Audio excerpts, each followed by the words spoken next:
নমস্কাৰ বন্ধু বান্ধৱীসকল কথাতে কয় নহয় সন্মান দিয়াহে বস্তু ই উদযাচি লোৱা বস্তু নহয় ঠিক তেনেকৈ আজি মই এক অনুষ্ঠানত নিমন্ত্ৰিত অতিথি হিচাপে এক সন্মান পাবলৈ পাই নিজকে বৰ গৌৰৱ অনুভৱ কৰিছোঁ আৰু ইয়াকে আচলতে কয় চাগৈ প্ৰাপ্তি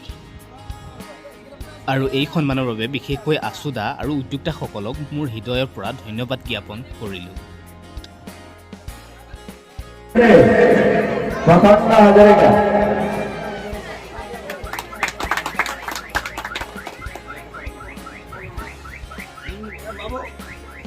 আচলতে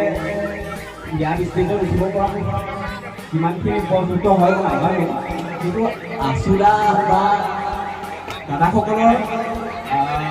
আমন্ত্ৰণ কৰি মই ইয়াত আহিছিলোঁ আৰু মই তেখেতলোকৰ লগত চাকৰি কামখিনি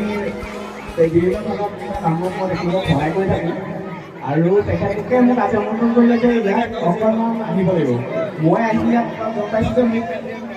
অকণমান সন্মানো জনাব যোগাৰ কৰিছে, গতিকে সকলোকে ধন্যবাদ জনাইছোঁ আৰু শেহতীয়াকৈ হ'লেও ৰঙালী বিহু আৰু ঈদৰ সকলোকে শুভেচ্ছা জনাইছোঁ।